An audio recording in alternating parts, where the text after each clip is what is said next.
दोस्तों साल 1940 है। हमारे दादा या परदादा दिल्ली की सड़कों पर घूम रहे हैं और उनसे कोई सवाल पूछता है कि अब से 60-70 सालों के बाद अंग्रेजों का क्या हाल होगा, स्पेशली ब्रिटेन का क्या हाल होगा। तो आई एम श्योर उनका आंसर यही होगा कि इनका 250-300 साल से राज चला आ रहा है, न केवल भारत के ऊपर बल्कि पूरी दुनिया में इन्हें एक सुपर पावर के रूप में देखा जाता है। और ऐसे में अगर ये लोग भारत को छोड़कर चले भी जाते हैं, इसके बावजूद इनका पूरी दुनिया पर दबदबा कायम रहेगा और कहीं ना कहीं ये लोग हमेशा सुप्रीम पावर बने रहेंगे। कुल मिलाकर ब्रिटेन एक ताकतवर मुल्क के रूप में ही रहेगा। लेकिन आज 7-8 दशकों के बाद अगर हम उनको भविष्य में लेकर आएं और उन्हें दिखाएं कि आखिरकार ब्रिटेन की हालात क्या है, तो ऐसे में आई एम श्योर हमारे दादा या परदादा इस बात को यकीन ही नहीं करेंगे। आप जरा आपकी स्क्रीन पर देखिए, ये ब्रिटेन की जीडीपी का लेटेस्ट आंकड़ा निकलकर सामने आया है और आपको विश्वास नहीं होगा कि नवंबर-दिसंबर में इनकी जीडीपी ग्रोथ 0.1% रही है। आप बोल सकते हो कि एकदम 0% पर रही है। इतने ज्यादा बुरे हालात हो चुके हैं और यही कारण है कि इस साल 2025 में जो IMF और वर्ल्ड बैंक है, उन्होंने अनुमान लगाया है कि ब्रिटेन की टोटल ग्रोथ होने वाली है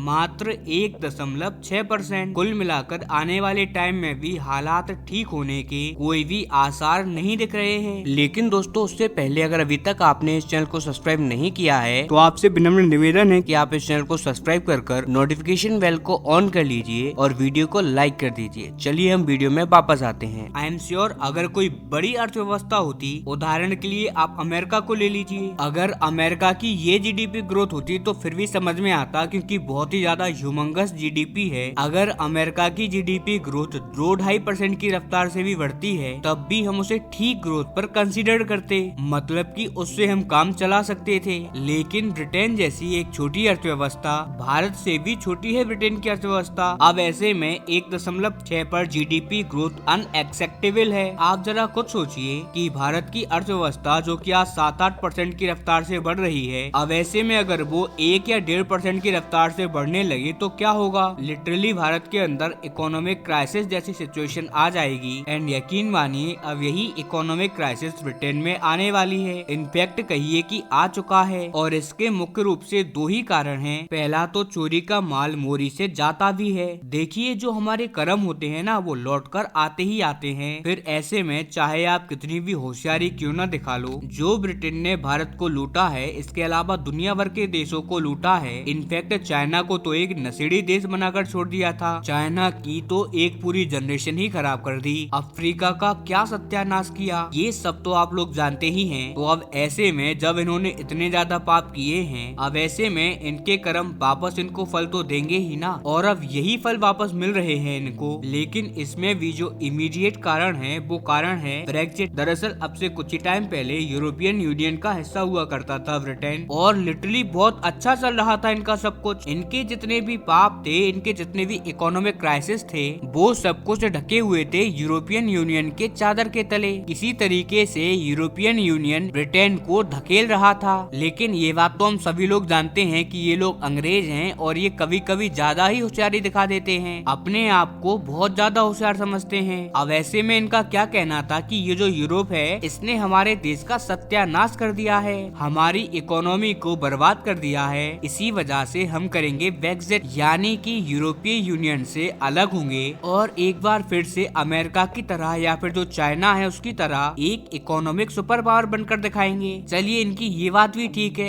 इनफैक्ट इन्होंने जो ब्रिटेन की आम जनता थी उसे भी अपनी बातों में बरगला लिया, और उसका फल क्या होता है तो आज हम देखते हैं कि ब्रेक्जिट होकर, यानी कि यूरोपीय यूनियन से ये लोग बाहर आ गए, और उसी सब का परिणाम आज हम सभी लोगों के सामने है। जो यूरोपियन यूनियन की चादर इनकी कमियों पर ढकी हुई थी, अब वो पूरी तरीके से हट चुकी है और पूरी दुनिया को इनकी कमियां दिखाई दे रही हैं। और यही कारण है कि ना ही कोई इन्वेस्टर इनके देश की तरफ मुंह करने को भी रेडी है और ना ही पूरी दुनिया में कोई भी कंपनी ब्रिटेन जाना चाहती है। क्योंकि देखिए अब से कुछ ही साल पहले तक यूरोपीय यूनियन का हिस्सा हुआ करते थे ये लोग। इसी वजह से जो ऑफिसर थे ब्रिटेन के, उनका इतना ज्यादा प्रभाव नहीं था। लेकिन जब से यूरोपीय यूनियन से ये लोग अलग हुए हैं, ब्रिटेन के अंदर ऑफिसर शाही बहुत ज्यादा फली फूली है। करप्शन तो नेक्स्ट लेवल पर पहुंच चुका है। बहुत ही नए नए तरीके के करप्शन यहाँ पर हो रहे हैं। एक तरीके से कहिए कि यहाँ पर गैंग बना ली है ऑफिसरों ने यहाँ पर करप्शन करने की, वो भी अलग अलग और नए नए ढंग से। और इन्हीं सब चीजों का नतीजा आज के टाइम पर ब्रिटेन भुगत रहा है। और मैं आपको बता दूं कि आप लोग IMF या फिर वर्ल्ड बैंक के आंकड़ों को तो फिर भी छोड़ दीजिए, आई एम श्योर इनके ऊपर ज्यादा भरोसा नहीं किया जा सकता, लेकिन जो बैंक ऑफ इंग्लैंड है, इसके अलावा ब्रिटेन के जो बड़े बड़े फाइनेंशियल इंस्टीट्यूट हैं, उन लोगों का भी कहना यही है कि ये हालात ऐसा नहीं है कि सिर्फ अभी हैं, आने वाले टाइम में भी ऐसा ही होगा ब्रिटेन के साथ। कम से कम 2035 तक भी ब्रिटेन के लिए कोई उम्मीद नहीं है। और इसी वजह से ब्रिटेन के ही कुछ अखबार तो यहाँ तक लिख रहे हैं, ब्रिटेन डूम्स टू डाई, यानी कि ब्रिटेन अब अपने अंत की तरफ बढ़ रहा है। एक ऐसा साम्राज्य जो पूरी दुनिया पर राज किया करता था कभी, आज वो अपने एक छोटे से आइलैंड को नहीं बचा पा रहा, अब वो भी टूटने की ही कगार पर है।